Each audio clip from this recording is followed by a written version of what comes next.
Oke, kita mulai kuliah aja. Mahasiswanya nggak ada. Ini kuliah paling keren tanpa mahasiswa. Oke, saya akan share screen aja. Jadi kuliah hari ini kuliah mikroprosesor.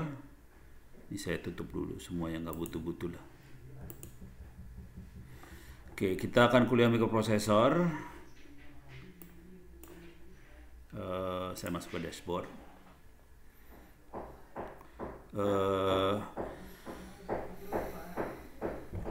Saya akan masuk ke kuliah mikroprosesor ini.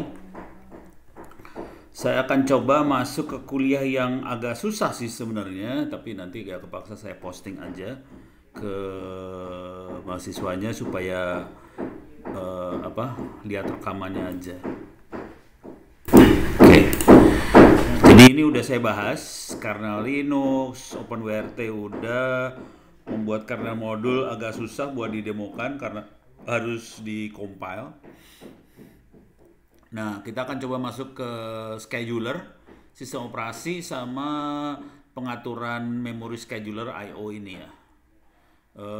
Monitoring kerja sistem operasi udah, benchmark belum. Oke. Saya akan masuk ke sini, pengaturan scheduler sistem operasi. Nah, pada dasarnya kalau kita bisa lihat sistem operasi paling gampang sih buat ngelihatnya ini aja, pakai PS ini. Ini saya dari rumah, jadi minta maaf kalau ada. Soalnya tadi ke kampus jam 8 masih ditutup. La ilaha illallah.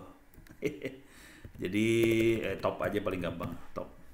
Nah, kita bisa ngelihat di pakai top ini kita bisa lihat programnya apa yang lagi jalan, ngambil memori berapa, prioritasnya kayak gimana, bisa kelihatan semua pakai top. Kemudian dengan top ini juga kita bisa lihat memorinya ada berapa, swapnya ada berapa, yang free berapa, yang kepake berapa, kelihatan semua dengan top. Gitu ya. Nah, ini ada proses penjadwalan sih sebenarnya di sini. Waduh, maaf ya. Ini lagi rame nih urusannya. Ini ada proses penjadwalan, kapan program ini jalan, kapan program ini jalan, kapan program ini jalan, dan itu dijadwalkan sama si sistem operasi. Jadwal ini bisa kita rubah-rubah, bisa kita atur. Misalnya kita pengen program ini dapat prioritas lebih tinggi dari yang lain, kita bisa rubah semua. Jadi penjadwalan ini penting karena ini mengatur sistem operasi yang sumber dayanya terbatas bisa dipakainya seperti apa. Kira-kira kayak gitulah cara berpikirnya. Oke. Kalau itu sistem operasi, prosesor. Nanti memori dan hard disk dan sebagainya juga ada proses schedulingnya juga. Oke, sekarang saya akan, jadi kuliah hari ini lebih ke arah situ dan juga ke arah cara benchmarkingnya. Oke, jadi 3 modul sekaligus saya akan coba bahas dalam satu hari. Minggu depan UTS. Mudah-mudahan nanti mahasiswanya bisa ngerjain UTS-nya dengan baik dan benar. Oke, kita lihat parameternya default. Ini kita masuk ke ininya ya.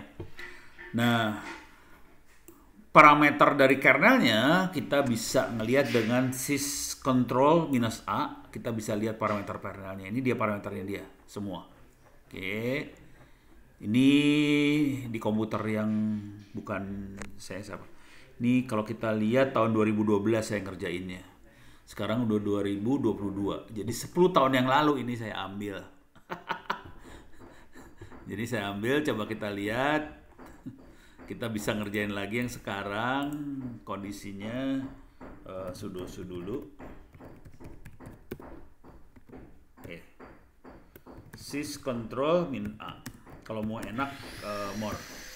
Jadi kita bisa lihat ini ada device di ROH. Wah, ini semuanya dapatnya, ini yang kita lihat kernelnya doang harusnya. Grab kernel terus more. Oke. Ini kernelnya aja kita bisa lihat, ini parameternya dia. Sebagian tidak berhubungan dengan scheduling, sebagian lagi ada yang berhubungan sama scheduling. Coba kita lihat. Ini kayak tipe sistem operasi, ada versi apa segala macam. Oke. Nah, ini schedule-nya dia. Schedule-nya di sini dia. Oke. Ini schedule-schedule-nya yang ada tulisan sket itu schedule semua. Dan itu yang menentukan bagaimana penjadwalan penggunaan prosesor dan sebagainya di situ. Oke. Jadi itu dia. Nah, ini kelihatan tahun 2002 sekarang. Kalau yang tadi 2012. Parah banget. Oke. Nah, mudah-mudahan jalan dengan baik. Nah, sekarang coba kita lihat nih. Jadi kira-kira parameter defaultnya kayak gini. Oke. Sekarang kernel schedule itu apa sih? Kita coba masuk kernel scheduling.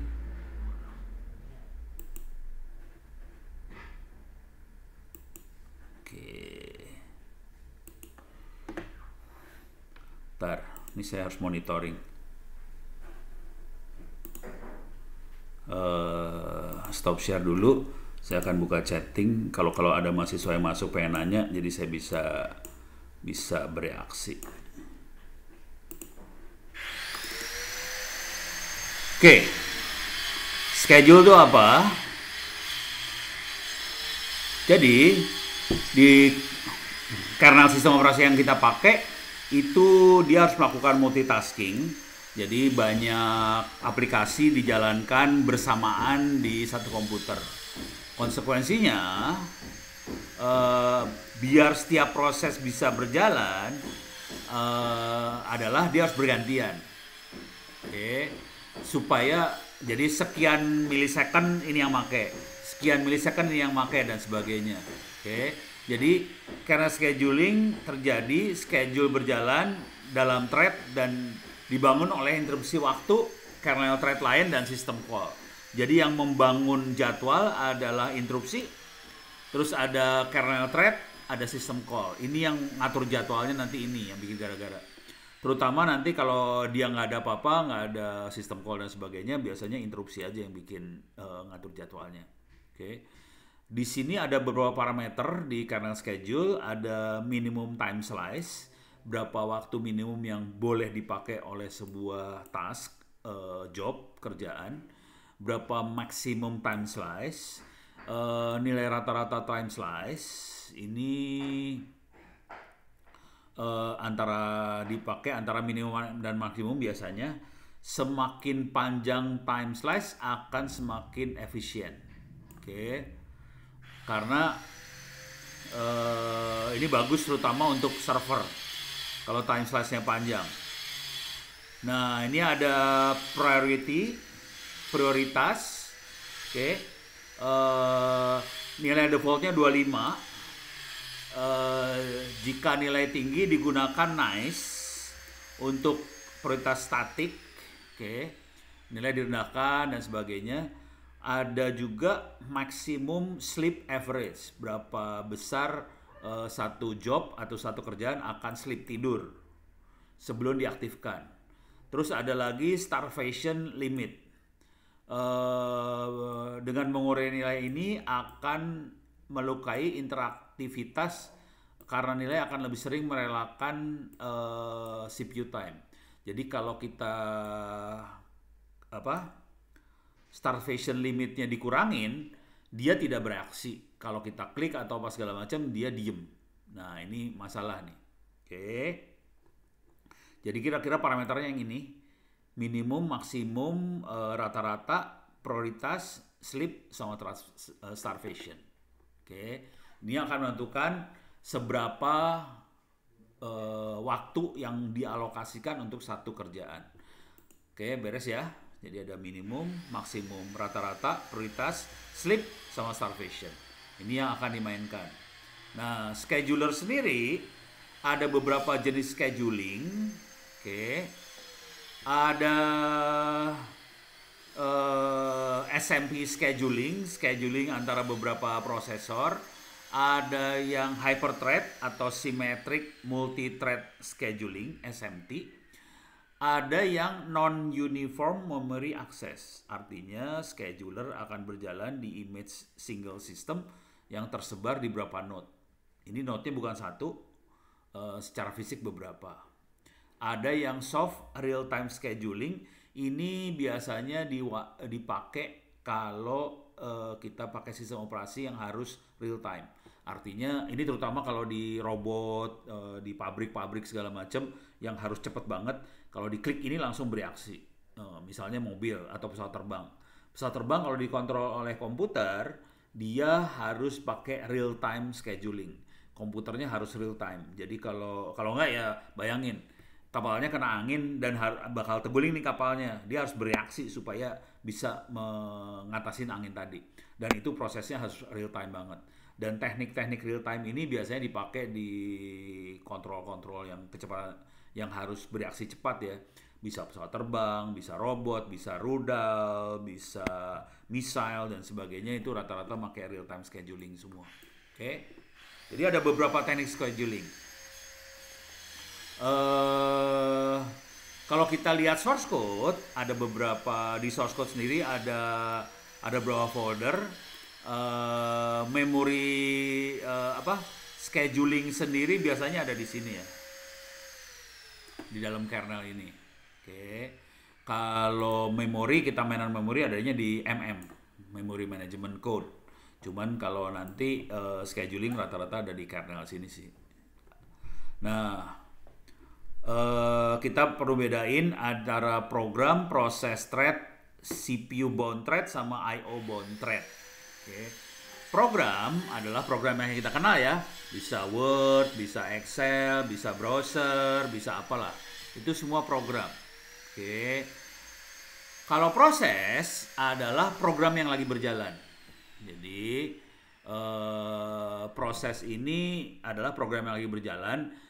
Belum tentu semua program itu di-load. Kadang-kadang ada 1-2 perintah yang lagi di-load. Nah, itu proses yang lagi berjalan. Contoh, kalau kita PSAX kayak gini, nah ini program yang lagi jalannya nih. Ini programnya ya, programnya. Oke.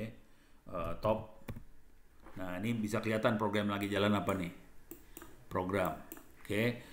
Cuman kita nggak bisa lihat prosesnya di dalam banget soalnya. Jadi kita cuma bisa lihat programnya aja. Dia lagi jalan, yang dipakai memorinya berapa, dan kelihatan dia gerak nih, naik turun ya. Ini topnya naik turun. Jadi kelihatan urutan bereaksinya kapan segala macam, kelihatan dari program yang berjalan tadi. Jadi kira-kira itu program. Prosesnya nggak bisa kita lihat. Biasanya kita ngelihat sebagai dalam thread. Nah, thread ini kelihatan sebenarnya di sini. Nah, ini threadnya. Ada program ID segala macam. Ini threadnya kelihatan. Contohnya ini nih, Chrome. Chrome ada 3. Chrome programnya cuma 1 sih. Cuma dia ada 3 thread tadi. Ini ada threadnya berjalan sekaligus beberapa. Oke, dari satu Chrome. Jadi itu. Oke. Thread adalah sebuah proses dapat memiliki beberapa thread eksekusi yang saling bekerja sama untuk mencapai satu tujuan. Jadi tadi contohnya Chrome, dia punya 3 thread sekaligus jalan. Jadi supaya dia bisa beroperasi, dia tidak cuma satu yang jalankan, tapi beberapa sekaligus. Nah, ada yang thread yang akan memakan waktu CPU, ada ini CPU bound thread adalah thread yang akan menghabiskan waktunya dengan prosesor, terutama kalau dia harus menghitung dan sebagainya, itu adalah CPU bound thread. Ada thread yang akan menghabiskan waktunya dengan input output. Jadi misalnya kita lagi transfer file, kita lagi nonton video ke hard disk dan sebagainya, dia akan sangat main dengan I/O, input output. Oke, ini kebayang ya. Jadi ada program, ada proses, ada thread yang banyak ngabisin prosesor, ada thread yang banyak ngabisin hard disk atau input output. Oke. Nah, pada saat kita melakukan scheduling, ada beberapa isu besar, ada efisiensi, ada interaktivitas, ada fairness sama starvation. Oke, kita bahas satu-satu. Efisiensi adalah scheduling harus berusaha untuk sebanyak mungkin pekerjaan diselesaikan. Semakin banyak pekerjaan diselesaikan dalam suatu waktu, dia akan makin efisien.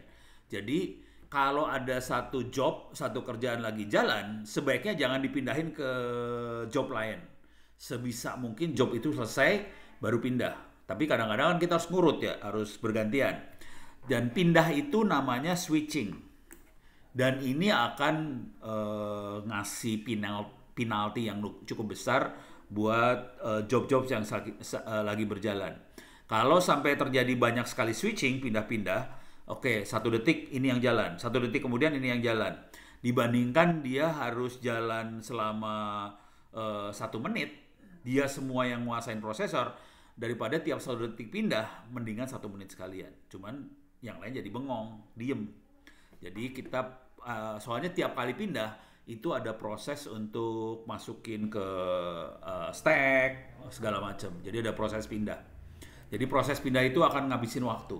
Kalau proses pindahnya terlalu banyak, dia jadi tidak efisien. Kira-kira kayak gitu. Beres ya? Itu efisiensi. Konsekuensi dari efisiensi adalah interaktivitas. Kalau kita pengen responsnya cepat, mau nggak mau tidak efisien. Jadi misalnya, ini ada mouse, ini kayak saya ada mouse, ada keyboard dan sebagainya. Keyboard dan mouse itu akan menginterupsi kerjaan yang lagi berjalan.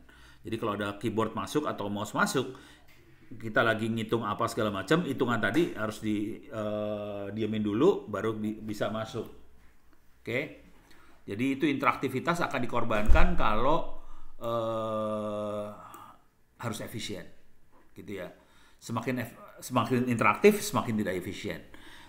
Dan ini akan kerasa banget kalau misalnya, kalau saya udah pernah sering sih kayak gitu ya. Misalnya gini, ini komputer lama nggak kita pegang, dia lagi operasional, lagi ngitung apa segala macam, nggak dipegang. Pas kita pegang mouse-nya kita gerak-gerakin, kenapa mouse-nya nggak bergerak langsung ya?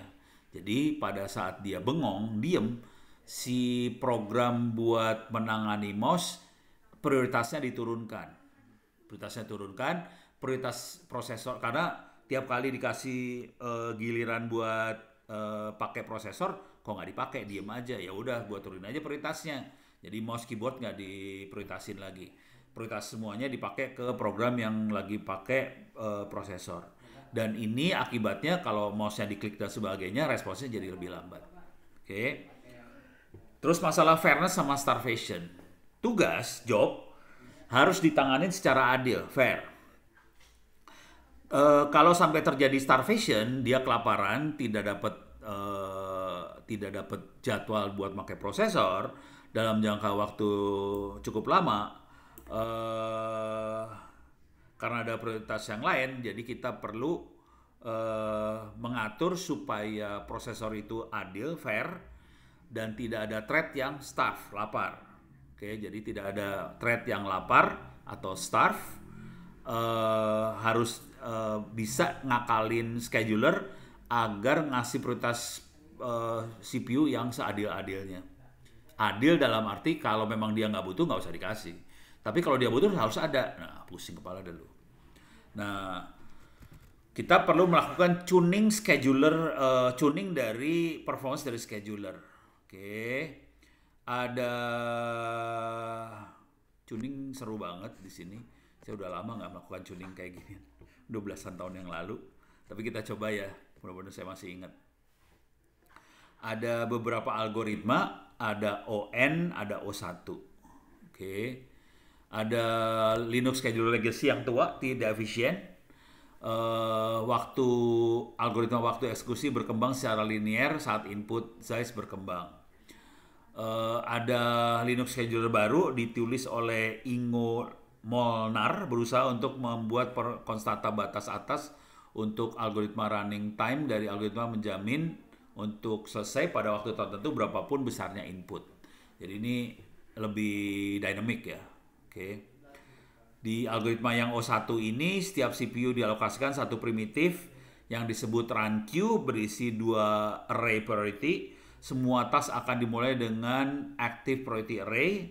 Jika mereka selesai dalam time slice-nya, mereka akan dipindah ke expired priority array. Jika tidak ada task yang prioritas array, maka swap ditukar. Hanya satu task yang dapat modifikasi CPU run queue satu ke waktu. Kira-kira kayak gitu. Nah, kita perlu calculating time slice supaya ini kalau kita makanya statik ya, tidak dynamic. Ada juga caranya kita hitung waktu tunggu di antrian dan kita bisa ngatur jadwal. Oke. Nah, sekarang kita akan coba, ini beres ya. Ini schedule. Sekarang kita akan coba tuning. Yang nama tuning itu seperti apa? Tuning kernel scheduler. Perilaku default kernel Linux biasanya tidak optimal karena sulit untuk mengatasi jenis pekerjaan atau beban yang dikerjakan pada sistem operasi. Karena itu, Unix memberikan parameter yang dapat mengubah alokasi sumber daya, resource. Parameter kernel tuning adalah spesifik adanya di Unix atau Linux. Ini nggak ada di Windows. Administrator sistem bertanggung jawab untuk menentukan jenis target pekerjaan dan beban pekerjaan untuk mesin untuk memantau apakah terjadi perubahan dari waktu ke waktu, kira-kira gitu. Cara kalau mau ngelihat kita bisa pakai sys control -A, ini hasilnya, dan ini adalah parameternya dia. Oke. Ada minimum granularity dalam nanosecond, kemudian latency nanosecond, wake up, scaling, migration cost. Ini buat switching tadi ya. Switching cost, time average, share window, migration, real time period dalam microsecond, real time runtime microsecond, dan sebagainya. Oke. Jika ingin kita dapetin satu nilai, satu variabel, kita bisa ngelihat yang ini. Atau hanya VM doang kelihatan semua. Coba kita lihat ini ya. Syscontrol swappiness. Ini seru nih swappiness sih sebenarnya. Lihat layar.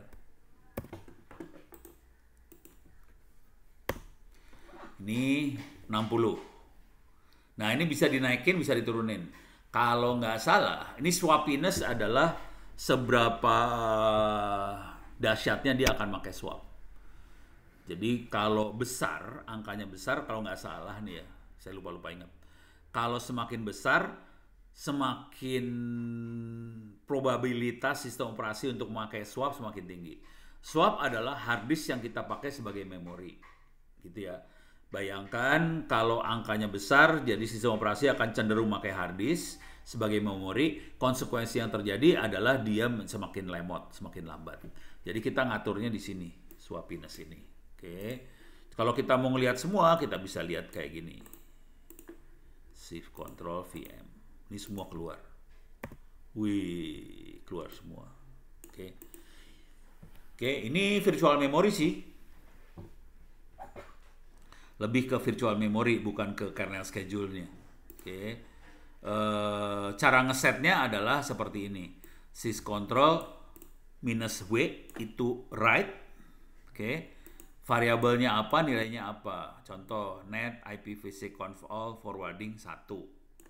Kalau true false, 1 berarti ya benar atau true. Kalau 0 berarti salah, false. Oke. Untuk lebih jelasnya cara pakai syscontrol bisa dilihat di man syscontrol. Nah, ini buat cara makainya ya. Kalau lihat parameternya apa aja, ini parameternya dari mana? Bisa dilihat di sini sih. Sys kernel. Nah, ini udah mulai masuk nih. Nah, ini kernel scheduling apa? Oke. Coba CFS bandwidth slice. Ini harus kita more aja ya. More. Nah, kita bisa lihat. Jadi bentuknya file text. Oke. Ada di folder proxies, processor system kernel. Kemudian kita masukin ke parameternya dia, dan ini bentuknya file text biasa. Jadi semua ini sebetulnya bentuknya file text biasa, ada di proxies kernel. Oke. Kalau kita mau ngerubah, kita bisa pakai perintah echo ini buat ngerubah.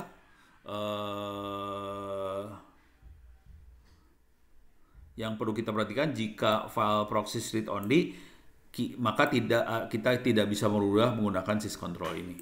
Jadi harus pastikan dia read-write. Oke. Kita juga bisa ngerubah syscontrol itu dengan ngedit sys.conf, syscontrol.conf. Kita bisa edit juga supaya tiap kali booting dia langsung berubah konfigurasinya. Jadi bisa pakai syscontrol.conf, bisa pakai perintah kayak gini buat ngerubahnya. Jadi bebas sih, semuanya bisa.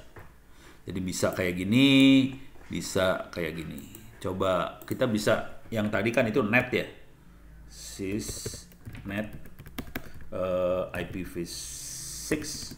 Nah ini parameter IPv6-nya ada di mana? Oke, misalnya ini kalau yang di sini kan IPv6 conf all forwarding 1. Jadi conf all forwarding isinya berapa? Coba kita lihat. Oh iya udah more. Ini 0 kalau di sini. Ini 0. Sementara kalau di sini 1. Jadi kalau di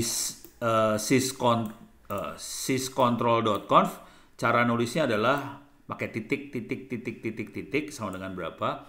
Kalau kenyataannya di foldernya sebetulnya ada depannya ada kata-kata proxys, kemudian baru folder dan filenya. Oke. Dan ujungnya filenya harus diisi dengan nilai parameter yang kita mau. Jadi bentuknya cuma kayak gini doang. Oke, beres. Kalau pengen nge-reload, -P di reload. Nah, sekarang contoh tuning kernel kalau kita menjalankan Oracle 9i gitu ya. Ini syscontrolnya bisa kita rubah seperti ini, bahwa IP versi 4 nggak bisa di forward, jadi dia nggak bisa berfungsi sebagai router. Kemudian filternya 1, port range-nya ini dibuka 1024 sampai 65.000. Kemudian sys request 1. Nah, di sini pakai hitungan di sini sekarang. Hitungannya pening kepala. Jadi harus dihitung-hitung kita. Ada SAM-SL, SAM-NS, SMOS, SMIS, dan sebagainya. Ini dihitung. Dari hitungan itu kita tahu ini sekian apa sekalian ada. Ini masukin angkanya di situ. Oke. Jadi ini SAMNI 300, SAM-NS maximum number of semaphore per identifier segini. Kemudian PM segini. Oke. Ini bisa dilihat juga di Oracle Installation Guide. Ini harus di set berapa. Jadi cara ngesetnya seperti ini banget sih. Oke. Ini kalau yang ini adalah file maksimumnya.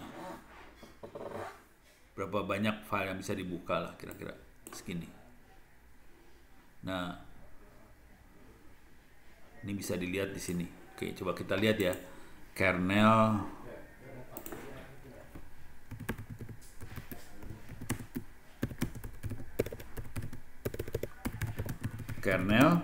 more. Kita lihat schedule.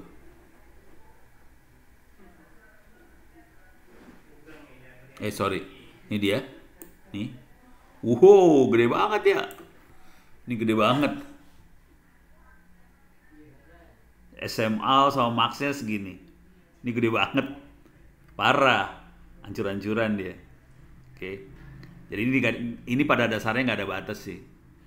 Oke, jadi ini kira-kira ini yang tadi cara batasin memori sih ini.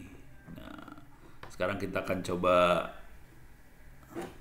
lihat lagi schedule. Jadi kira-kira kayak gitu. Coba kalau nggak salah ada teknik yang lebih gampang sih. Oops. Oke, ini tuning kernel. Nah, sekarang CFS. Completely fair scheduler. Bagaimana kita mencun CFS ini. Completely Fair Scheduler. Dalam Completely Fair Scheduler ada beberapa parameter yang dimainkan. Itu ada minimum granularity. Jadi seberapa presisi kita mau ngatur dalam nanosecond. Oke. Latensinya berapa? Supaya fair buat semua job yang ada di run queue. Terus wake up-nya berapa? Kemampuan sebuah job atau task untuk wake up, bangun, untuk ngisi task yang lagi jalan. Semakin kecil nilainya, kalau angkanya makin mudah sebuah task untuk memaksa untuk ngisi task yang kosong yang lagi jalan. Oke. Kalau latency adalah semua task di run queue digaransi akan jalan minimal 1 kali dalam periode latency ini. Kira-kira kayak gitu. Nah, coba kita lihat. Nih ya, ada 3 ini. Granularity, wake up, sama latency.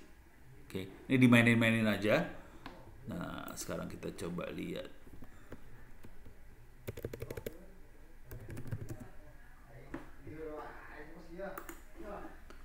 Skip ya.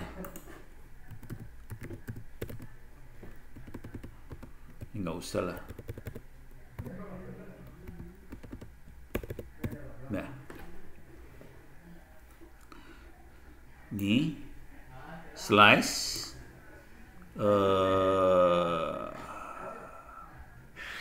granularity-nya nggak ada ya. Coba lihat. Minimum granularity nggak ada.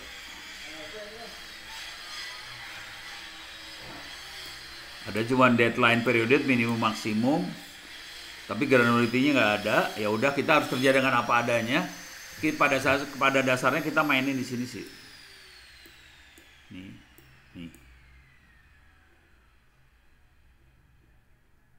Oke, jadi kita mainin ini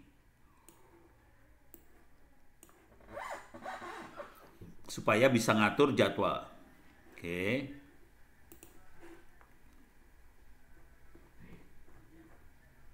Udah, kira-kira kayak gitu. Jadi ngatur jadwalnya kayak gitu. Saran saya sih, kalau mau gombal banget ya, dimainin ekstrim sih. Kalau mau gombal, lihat efeknya dimainin ekstrim. Atau caranya kita jalani satu proses, satu kerjaan. Misalnya kita bikin program, bikin loop aja, for loop aja. Kemudian kita coba jalankan. Kemudian kita rubah mainan ininya, dirubah. Dari situ kita bisa dapat feeling.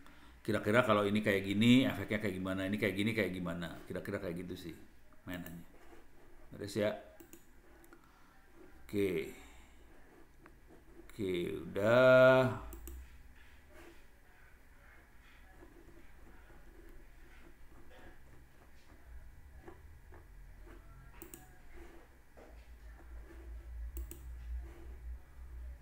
Terlengkap. Terlengkapnya setelah nggak apa-apa coba. Udah lama saya bikinnya, udah lupa ya. Udah lama banget.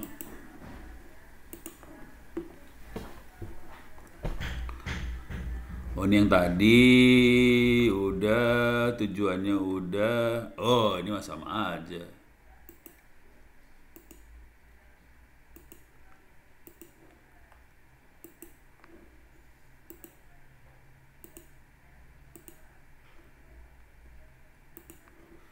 Oke, kira-kira seperti itu untuk scheduler ya. Oke, sekarang kita masuk ke prosesor. Prosesor tadi cuma itu aja ya. Nah, sekarang kita coba masuk ke ini, ke hard disk sama jaringan. Oke, ini banyaknya hard disk sih, bukan jaringan sih.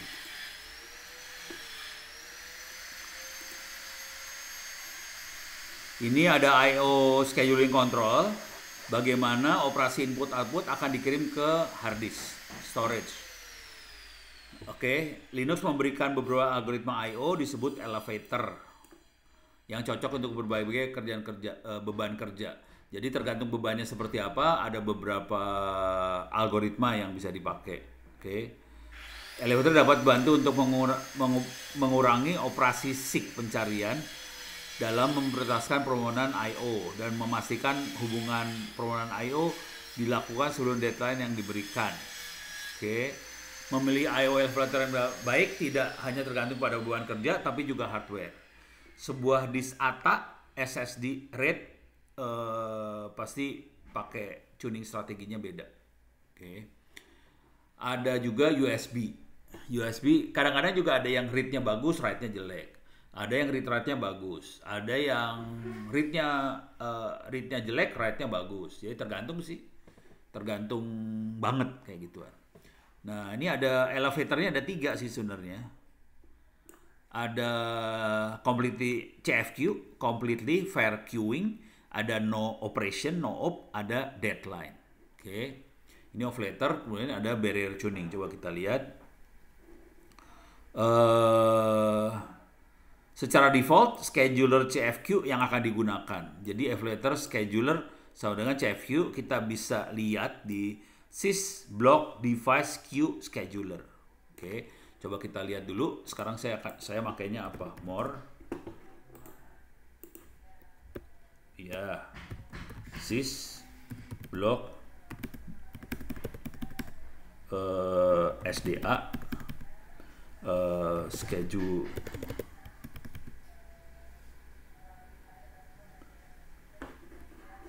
coba Q scheduler. Saya pakainya deadline. Jadi sekarang kondisinya dia pakai deadline. Oke. Bukan scheduler. Oh, scheduler yang dipakai adalah deadline. Sorry, maaf. Bukan CFQ, bukan no operation, tapi kita makainya deadline. Device adalah block device yang dipakainya. Device ini adalah block device, bisa SDA. Oke. Di sini juga ada I/O scheduler tunable. Oke. Coba kita lihat.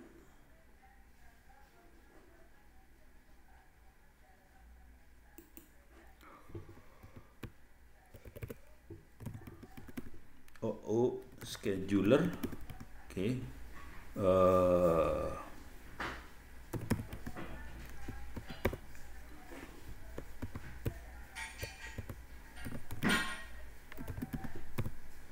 Oke, ini yang bisa di-tune ya. Ada first in first out batch, read expired, write starve, write expired dan sebagainya. Ini bisa di-tune semua. Ini pada dasar saya waktu sih. Write starve. Nih, oke. Jadi bisa di-tune semua.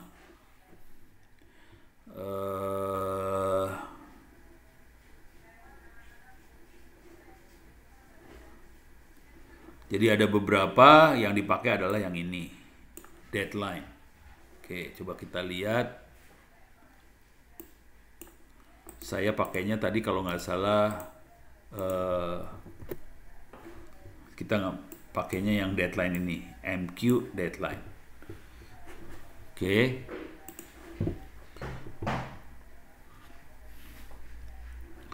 Kalau kita mau membuat nice satu I/O, kita bisa I/O nice. Jadi kita bisa I/O nice, kita bisa man. Nah ini, oke. Untuk program ID mana, I/O-nya mau dikasih kayak gimana?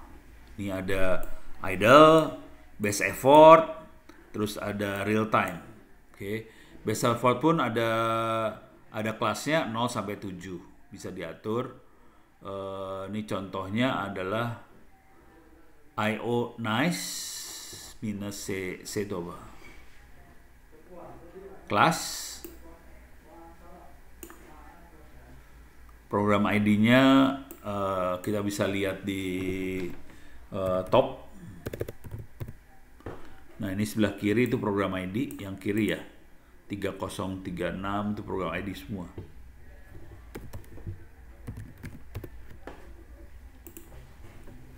Kemudian kita bisa nice. Oke. Kalau kita lihat lagi man I/O nice. Nah, cara nge-nice-nya itu kayak gini nih. Program ID mana mau di nice kayak gimana? Kira-kira kayak gitu. Oke. Nih. Jadi program ID mana, device-nya seperti apa. Oke, jadi bisa diatur. Oke, kira-kira kayak gitu. Nah, ini beberapa yang bisa coba. Ini sistem block, device, queue, I/O schedule. Coba. More, system block, SDA,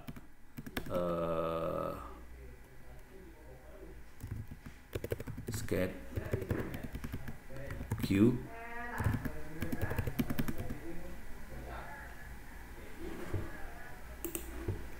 slice idle.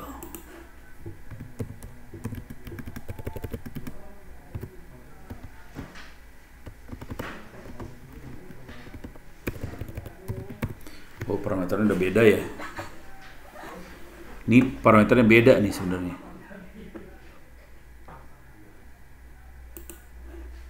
Oh, sorry, maaf. I/O schedule.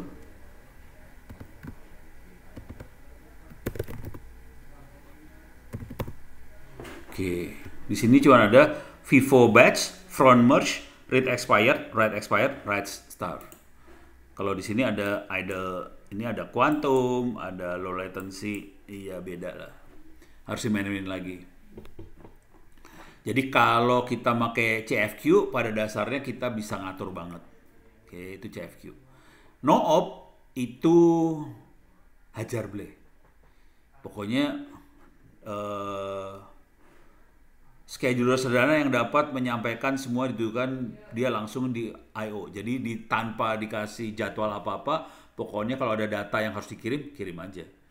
Pakai doa, moga-moga masuk ke harddisknya. Kira-kira kayak gitu. Jadi kalau no op itu kalau kita pengen kenceng banget. Semua langsung hajar, semua langsung hajar. Akan sangat berguna untuk mencek apakah sebuah keputusan I/O scheduling dari schedule lain tidak menyebabkan penurunan performance I/O. Jadi bisa dipakai buat ngecek, tapi pada dasarnya tidak ada operasi sama sekali di antrian, di queue, masuk semua. Oke. Dalam beberapa kasus, schedule ini sangat bermanfaat untuk device yang melakukan I/O scheduling sendiri, seperti intelligent storage, device yang tidak tergantung pada gerakan mekanik seperti SSD. Biasanya deadline I/O schedule adalah pilihan yang terbaik untuk device ini karena no op mempunyai overhead yang lebih sedikit dan menghasilkan performance yang lebih baik untuk beban kerja tertentu. Kira-kira kayak gitu. Jadi no op pada dasarnya nggak proses hajar. Nah, deadline ini berorientasi pada latensi. Oke. Seberapa banyak seberapa besar delay yang bisa ditolerir, latensi yang bisa ditolerir. Jadi dia akan nyimpan antrian untuk read write berdasarkan nomor sektor, memelihara 2 aliran read write, tambahkan request panjang ini dan sebagainya. Jadi ini membuat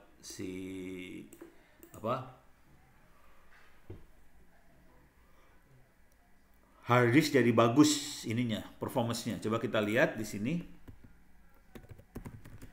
Read expired ada 500, more write expired 5000, write start berapa gitu. Jadi ini bisa diatur banget. Oke. Ini udah. Nih. Write start saya 2, di sini 3. Read 500, di sini sama. Nah, sekarang ada I/O barrier tuning. Kebanyakan file system, apakah itu XFS, ext3, ext4, Razer FS, akan punya penghalang atau barrier untuk write ke disk langsung. Sangat komit buat transaksi ya. Penghalang write ini memastikan urutan yang benar dari proses write. Membuat disk write cache aman untuk digunakan dengan sedikit mengurangi performance. Jika disk yang digunakan menggunakan backup baterai, memastikan penghalangan write secara aman bisa naikin performance kira-kira. Jadi write barrier bisa disable menggunakan pilihan pada saat mount barrier 0. Tapi ini hanya berlaku untuk EXT3, EXT4 sama Razer FS. Khusus untuk SFS pakainya no barrier. Oke. Jadi ini waktu pada saat kita menempelkan hard disk gitu misalnya. Oke. Cuman ini untuk demoin kita harus pakai USB flash disk nih buat ngasih lihat seberapa susah. Mematikan barrier pada disk tidak akan menggaransi crash pada saat penulisan terjadi mati lampu.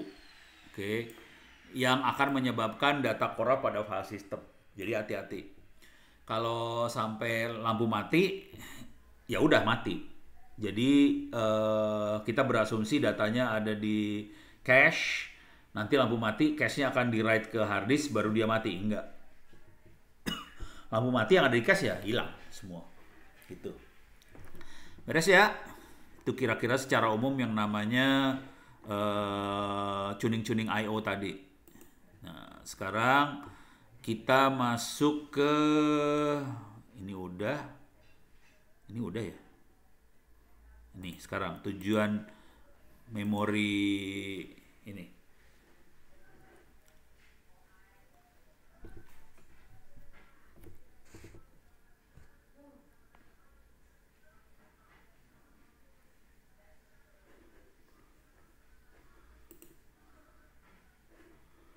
Oke. Sekarang yang tadi I/O itu hard disk, sekarang kita masuk ke manajemen memori. Oke. Untuk mengerti mencun perilaku manajemen memori di kernel, sangat penting untuk mengetahui bagaimana si manajemen memori tadi kerja dengan subsistem yang lain. Oke. Jadi di sini biasanya disebut dengan virtual memory manager yang biasanya disebut VM. VM adalah mengatur alokasi RAM dari seluruh kernel dan program. VM juga bertanggung jawab untuk memberikan lingkungan virtual memory untuk keperluan user, biasanya melalui API POSIX atau ekstensi Linux. VM bertanggung jawab untuk membebaskan RAM jika terjadi kekurangan memori dan sebagainya. Oke. Jadi penting untuk dimengerti ketika mempelajari mencun VM adalah bagaimana cache memori itu di manage. Oke. Tujuan umum VM cache adalah untuk meminimalkan cost dari I/O disebabkan oleh swapping. Swapping itu pakai hard disk sebagai RAM ya. Jadi kita berusaha ngatur supaya hard disk tidak dipakai RAM. Jadi RAM itu swap tidak dipakai. Semua data sebagainya sebisa mungkin adanya di memori gitu. Oke. Termasuk kalau kita pakai network file system, kita berusaha tidak dipakai. Hal ini dapat dicapai dengan menghindari I/O secara keseluruhan atau dengan menggunakan I/O dengan pola yang lebih baik. Free memory akan digunakan diisi oleh cache. Semakin banyak memori yang tersedia untuk cache atau anonymous memory, semakin efektif operasi cache dan swapping. Akan tetapi jika terjadi kekurangan memori, cache akan dipangkas dan memori akan diswap. Jadi kalau RAM-nya udah habis, ya udah potong, sebagian akan ditaruh di swap supaya memorinya masih ada sisa. Kalau enggak, kacau. Jadi yang benar-benar nggak dipakai, taruh di swap. Untuk beban kerja tertentu, hal pertama yang dapat dilakukan adalah memperbaiki performance dengan menaikkan memori, mengurangi frekuensi di mana memori harus di swap. Oke. Keduanya adalah mengubah cara mengatur cache dan mengubah parameter kernel, kira-kira kayak gitu. Oke. Coba kita lihat. Ini istilah-istilah yang dipakai ya. Saya coba bisa loncat nggak? Langsung cara settingnya aja. Oh, bentuknya cerita di bawah. Nih. Kalau mau daftar lengkap parameter VM yang di sini sebaiknya dilihat di sini. Coba kita lihat ya. Ada nggak? Kemungkinan bisa berubah loh. More.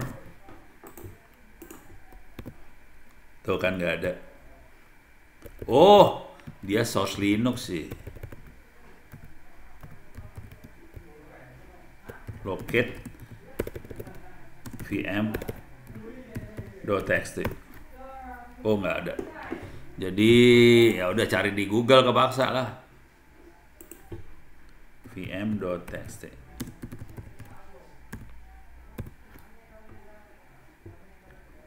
Ini dia ada di sini. Ada di kernel.org ada, di sini ada. Nah, ini dia. Ini yang bisa kita mainin. Oke. Parameter seperti ini. Di sini ada catatan-catatannya. Admin reserve kilobyte sekian, should provide enough for admin to login and kill process. Jadi ada sekitar 8 mega di reserve buat admin supaya bisa masuk dan jadi guest, bisa nge-kill dan sebagainya. How do you calculate a minimum useful reserve? Adalah SSH tambah shell tambah satu aplikasi. Oke. Rata-rata sekitar 8 mega di reserve. Nih, admin reserve kilobyte. Coba kita lihat ke dalam proxys VM.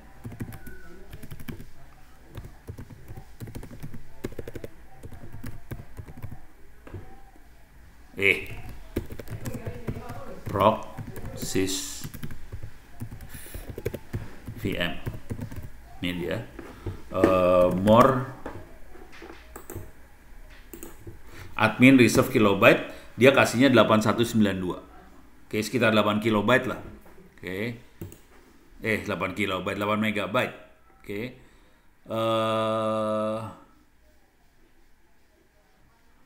Ini block dump tuh apa? Jadi diterangin satu-satu sama dia. Oke. Compact memory only when config compact is set. 1. Compact uneffectable bisa di set segala macam. Oke. Ini waduh, banyak banget ya. Saya lagi cari yang praktisnya, yang minimal banget. Ini nih. Reserve-nya berapa bisa dihitung dari sini sih. Ini ada hitung-hitungannya dikit lah. Oke, ada memory failure early kill dan sebagainya. Ini semuanya bisa dilihat, tapi nggak ada yang ininya ya. Perasaan saya, nggak ada. Ya udah. Ini yang beberapa yang penting bisa dilihat di sini. Parameter virtual memory yang dapat dicune, ada swappiness, itu buat seberapa sering dia akan naruh memori di swap. Oke. Default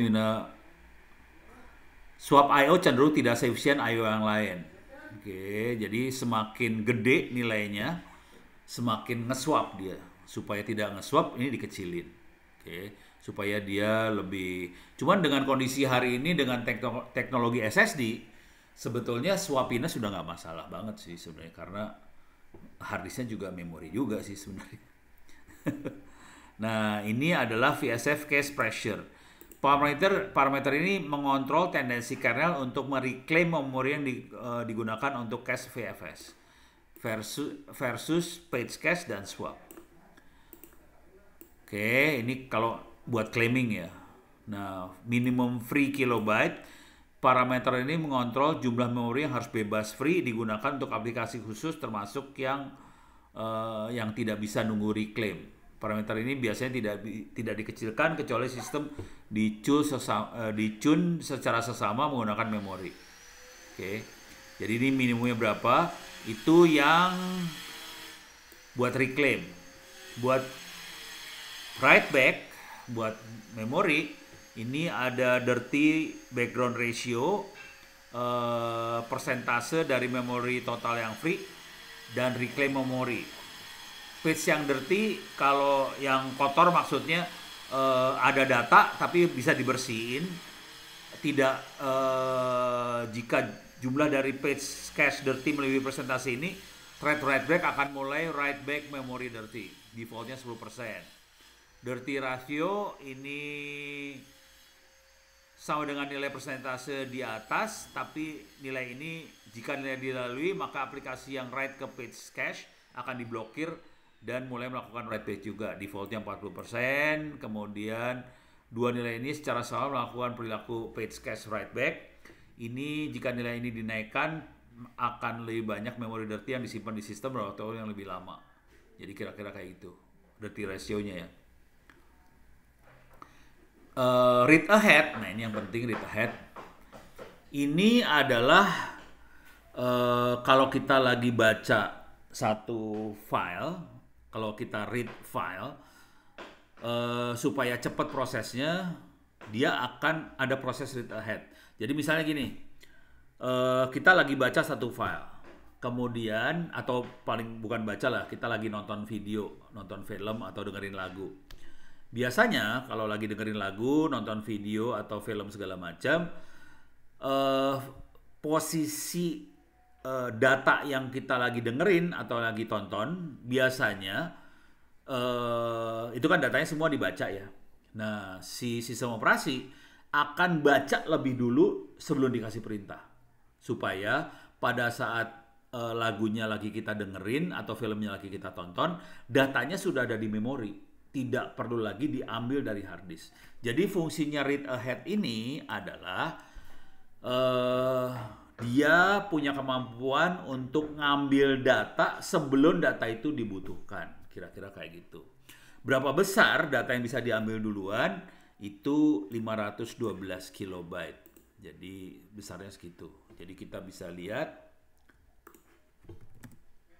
sistem blok SDA1 masuknya apa? Q read ahead.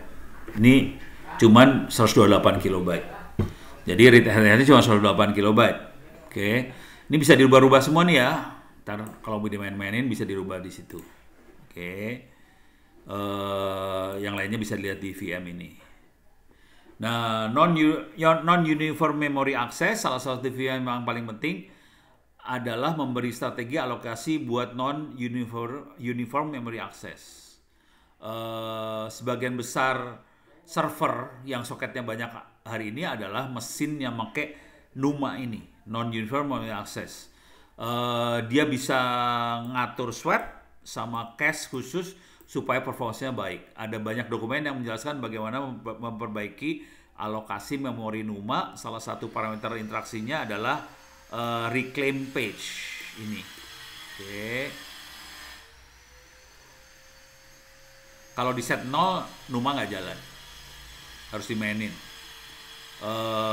Monitor perilaku VM bisa pakai VM stat, memperlihatkan ringkasan yang baik terjadi dari VM.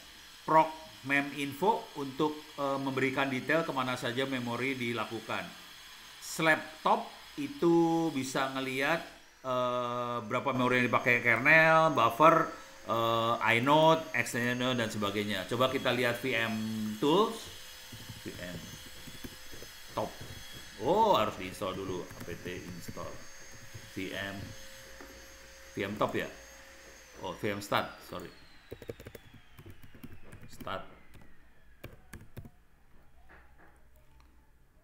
Wah, udah nggak ada. Oh, langsung udah ada, sorry, maaf. Clear. VM start, kita bisa lihat swapnya berapa, free berapa, buffer berapa, cache-nya berapa. Ini dari memori, swapnya ini I/O-nya berapa, sistem berapa, kondisi CPU-nya berapa. Jadi kita bisa lihat kondisinya dari VM start ini. Itu VM start. Kalau proc mem info kita bisa lihat, nah ini lebih parah nih. Mem info, parah kan? Tapi pada dasarnya kita bisa ngelihat total memori saya sekitar 8 GB, free-nya sekian, yang tersedia berapa, dipakai buffer berapa, dipakai cache berapa, yang aktif berapa, tidak aktif berapa, semuanya kebaca. Oke, itu dari proc mem info. Slap top, nah, ini nggak tahu, ini belum pernah pakai juga saya. slab top. Oke.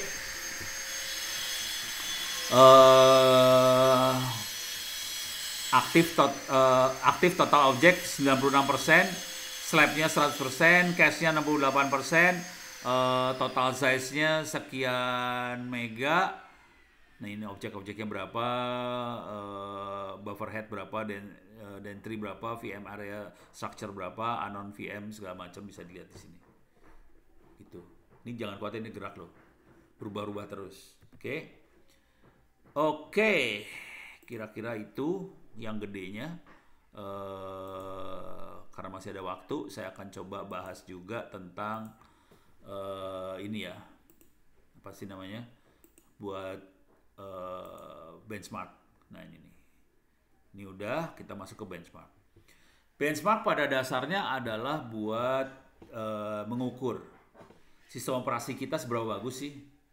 Kalau sistem operasi ini ditaruh di i5 kayak gimana, i3 gimana, kalau mini PC gimana, segala macam. Ada beberapa buat benchmark. Salah satu yang saya suka pakai buat ngukur adalah Unix Bench. Cuman ada benchmark yang lain juga ya, memory bandwidth benchmark sama network benchmark. Saya akan kasih lihat dulu Unix Bench buat ngukur kondisinya dia. Ya, lama. Oke. Nih contoh, keluarnya angka seperti ini nanti benchmarknya. Ini kelihatan Intel Pentium 3 segini. Axio Centrino 2 ini kira-kira berapa, ini 200, ini 700, kira-kira hampir 3 kali lebih cepat. Rainer server Xeon Quad lebih cepat lagi, tapi perlu dikali 4 karena ini benchmark yang versi yang 41 ini untuk single prosesor. Jadi ini contoh yang ini pakai ini.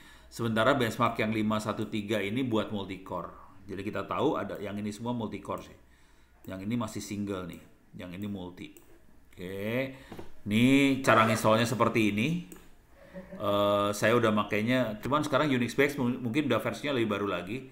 Udah nggak tahu berapa. Dan kalau lihat hasilnya, ini contoh-contoh hasilnya. Ini angkanya ya. Jadi laptop Axio Zeta 382. Celeron 600, Quad, Xeon Quad hampir 850 lebih, Rainer server yang ini 940, jadi kita bisa lihat hasil pengukurannya dia. Oke. Ini pakai 410, ini pakai 513, kelihatan skornya naik banget. Karena ini udah ngukurnya benar untuk multicore. Kalau yang 410 itu bukan buat multicore. Jadi dia ukurnya single core aja. Padahal ini prosesornya udah multi, yang ini yang ukur multicore beneran. Oke.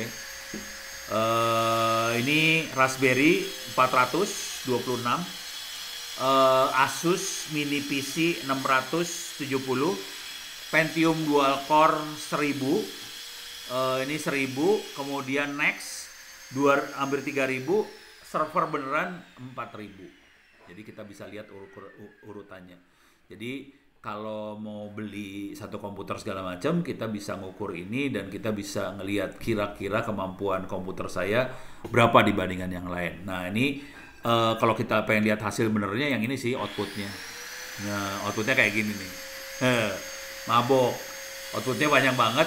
Intinya kita ambil angka yang ini doang sih. Tapi dia ngitung macam-macam ya. Dia ngitung terutama prosesornya nih. Ini ketahuan prosesornya apa. ARM, karena ini tadi ini ya.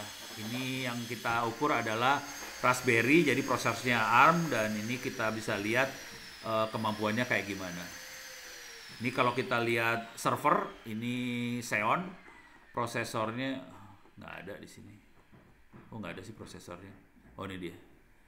Ini dia prosesornya Xeon 3 GHz kelihatan prosesornya, dan nanti kalau kita hasil mengukurnya kelihatan nih hasilnya. Oke. Jadi enak. Jadi sebenarnya cuma ngompil, jalanin, lihat hasil, dan kita bisa bandingin. Kira-kira kayak gitu. Dan ini yang diukur macam-macam sama dia. Kalau kita pengen spesifik ke satu hal aja, ya kita harus lihat ke dalam dan kita lihat masing-masing ini kayak gimana, ini kayak gimana. Itu kira-kira. Oke. Demikian. Coba. Weh. Ya udah. Ini katanya selama puasa waktu kuliah dikurangin. Ini minta maaf nih. Ini saya bukan di kampus karena tadi ke kampus masih ditutup. Jadi saya pindah dari kampus ke rumah. Ini lagi dibenerin ini rumahnya jadi kacau. Demikian mudah-mudahan bisa kasih gambaran tentang scheduling prosesor, scheduling kernel, prosesor, scheduling memori, scheduling I/O, sama ngukur pakai Unix Bench. Oke. Mudah-mudahan kebayang, dan kalau mau ngelihat nanti bisa dilihat di YouTube rekamannya. Mudah-mudahan saya nggak gagal. Berapa kali saya gagal ngerekam gara-gara harddisknya habis sih sebenarnya. Oke. Tolong semua kuis UTS UAS dikerjakan. Tolong daftar sebagai mahasiswanya, terus kerjakan kuis UTS UAS supaya nilainya bagus. Kalau ada apa-apa bisa tanya di Twitter. Nah, minggu depan katanya UTS, jadi kemungkinan besar minggu depan nggak kuliah ya. Jadi minggu depan UTS, minggu depannya lagi kuliah. Khusus untuk kuliah mikroprosesor ini, minggu depan kita akan mulai main dengan Arduino. Oke. Mudah-mudahan ini sebenarnya saya bawa Arduino-nya hari ini. Cuman saya lihat tadi mahasiswanya belum ada, nggak dikeluarin. Belakangan kelihatan ada Erlan, ya udah.